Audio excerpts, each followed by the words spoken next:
According to the latest polls out of South Carolina, the Senate race between incumbent Republican Lindsey Graham and Democratic challenger Jamie Harrison now holds a 1-point lead in that race.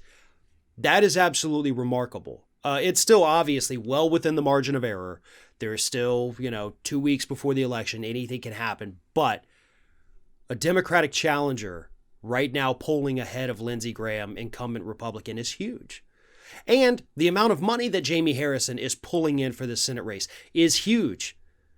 It has now set the record for the amount of money raised, breaking the record set by a scary precedent, Beto O'Rourke versus Ted Cruz.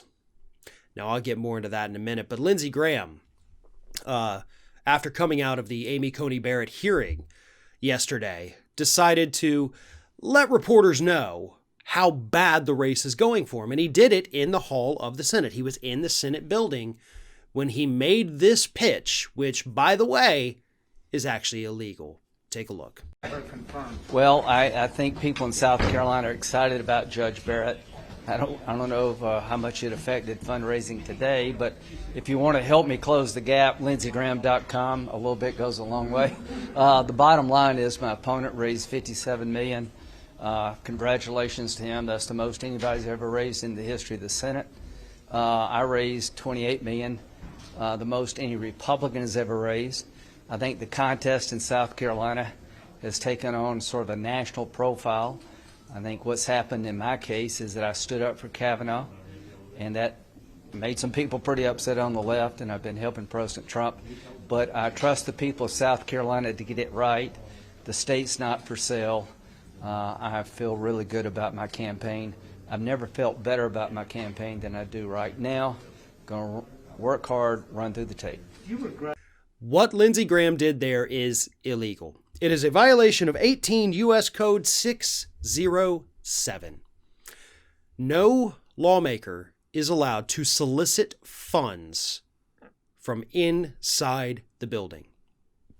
You cannot use any government facility to advocate for money for yourself or for your campaign. Which is why, as many congressional staffers pointed out after this, it's why they will see their boss, their lawmaker, actually go out of the building and go sit in their cars on their cell phone to make fundraising calls, because you're not even allowed to make fundraising calls from the Senate building. So they have to leave and go sit in their cars. That is a common occurrence. Lindsey Graham knows this because he's done it. He knows the rules, and yet there he was in the Senate building, violating 18 U.S. Code 607, saying, go to lindseygraham.com, give me some money. That's illegal. It is 100% illegal. Now, is Lindsey Graham going to jail? No, he's definitely not. They're probably not even going to slap him on the wrist for this, right? Nothing ever happens to these people when they break the law. But Lindsey Graham cannot afford the negative publicity from this. So that's where it could end up hurting him. Again, Jamie Harrison is now polling 1 point ahead, still within the margin of error of these two, so it's a statistical tie. But it's anybody's race, which is something we never thought we'd see happen. But again, I got to harken back to the Beto O'Rourke versus Ted Cruz race, because nobody thought that would happen. And then suddenly, in the final days of it, O'Rourke and Cruz right there, neck and neck. Anybody's race. O'Rourke raises all this money, most of it coming from out of state, and that's what gets people distracted. We look at these great fundraising numbers from Jamie Harrison, from Beto O'Rourke, and we think, wow, that must mean that he's definitely going to win because people like him a lot. They're giving him a lot of money. We got to look at where the money's coming from. Much like Ted Cruz, Lindsey Graham is universally hated, except for in their home state. So money coming in from out of state to help Jamie Harrison might make him, or allow him, to run more ads, but it doesn't necessarily translate into votes.